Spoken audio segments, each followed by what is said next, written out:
You are tired. Not the kind of tired that can be fixed with 8 hours of sleep. Not the kind of tired that comes from physical labor. You are experiencing a deep, invisible exhaustion. The exhaustion of a full-time, unpaid job. The job of editing yourself. Before you speak, you filter. Before you walk into a room, you calculate. You scan the faces around you to figure out exactly who you need to be today. You type out a text message, delete it, soften the punctuation, add an emoji, and send a watered-down version of what you actually meant. In every situation, you are censoring yourself.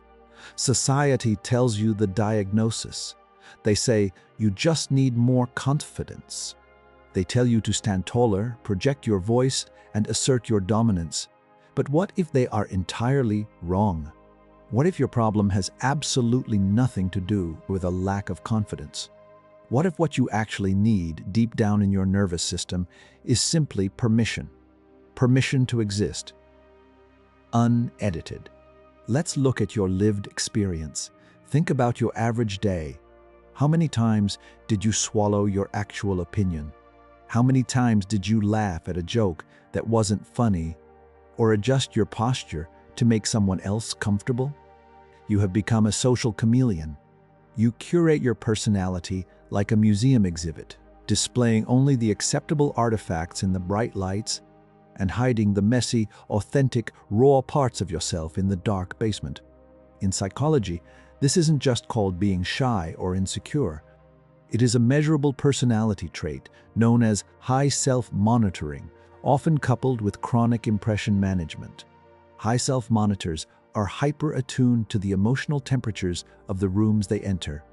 Your brain acts as a highly sensitive radar system, constantly picking up on micro-expressions, shifts in tone, and unstated social expectations. You think this makes you empathetic. You think you are just being polite. But if we look closer, it isn't empathy. Empathy is understanding someone else's feelings. What you are doing is adapting to someone else's feelings to protect yourself. It is a defense mechanism, a shield made of compliance. The self-help industry profits off your exhaustion. It sells you books and seminars on how to build unshakable confidence. But confidence implies a performance. Confidence is an armor you put on. It is an exertion of energy. And frankly, you do not have any energy left to perform. Here is the truth. You do not lack bravery. You are not broken. Faking it is exactly what drained you. Your brain is simply doing exactly what it was wired to do over millions of years of evolution. It is keeping you safe.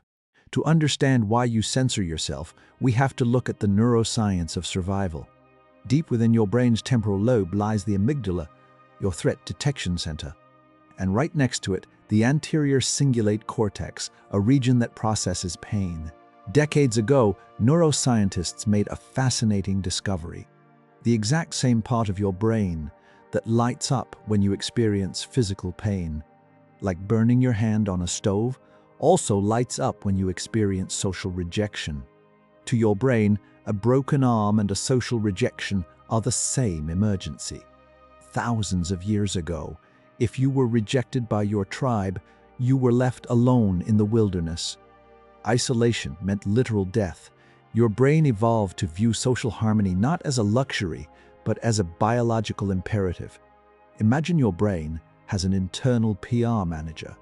Every time you have an authentic impulse, a dark joke, a dissenting opinion, a sudden burst of strange joy, this PR manager intercepts the signal before it reaches your mouth. It runs a split-second risk analysis. Will this make them judge me? Will this cause conflict? Will they leave me? If the answer is even a maybe, the PR manager hits the panic button. It mutes you. It feeds you a safe, agreeable script instead. Over time, through a process called neuroplasticity, this pathway of suppression becomes a superhighway. You get so good at filtering yourself that you don't even realize you are doing it.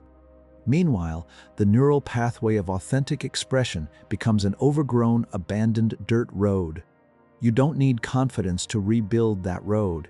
Confidence is loud. You need permission. Permission is quiet. So, how do we fire the internal PR manager? How do we give ourselves permission to exist? Unedited. We cannot think our way out of this. We have to behave our way out of it. We must rewrite the brain's predictive models. Here is a psychological framework to step out of the edit.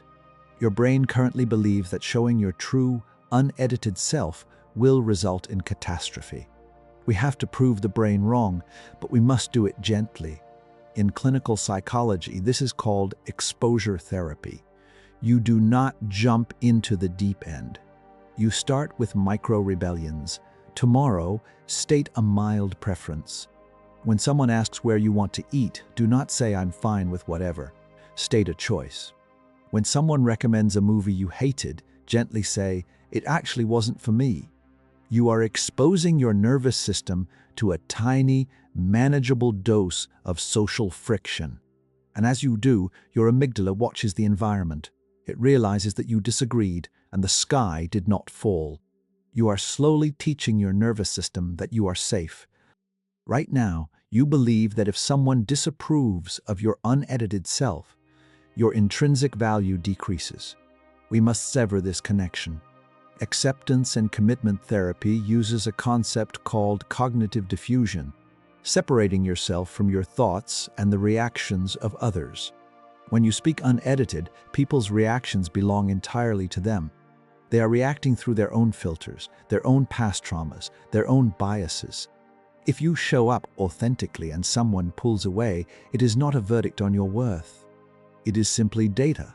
It is data about your compatibility with that person.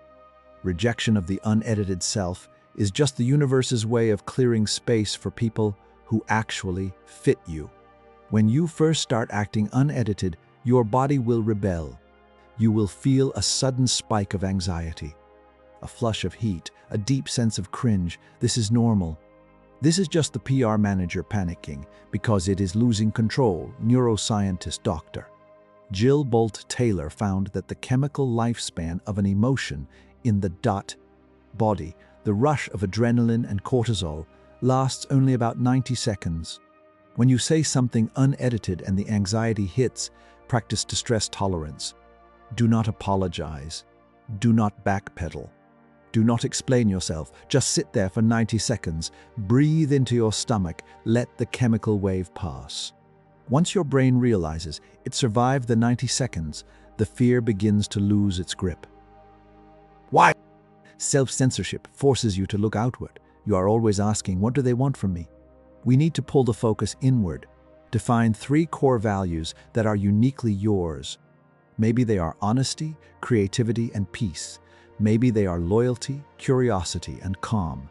When you are about to speak or act, do not check the temperature of the room. Check your anchor. Does this action align with my values? When your internal values and your external actions match, psychologists call this congruence. Psychological congruence is the ultimate antidote to exhaustion. When you are congruent, you stop leaking energy. You become solid. Let's tie this all together into one simple mental model. Think of the way you interact with the world. For most of your life, you have operated as a mirror. A mirror is flat. It reflects whatever is placed in front of it. It changes its image based entirely on the observer. It has no light, no depth, and no image of its own. It only exists to show other people what they want to see. You have spent your life being a brilliant, exhausting mirror. Censor, reflect, adapt, survive. But consider a prism. A prism does not change its shape depending on who is looking at it. A prism has depth, it has geometry. It simply exists as it is. And when light hits it, the prism doesn't just reflect it back. It refracts it.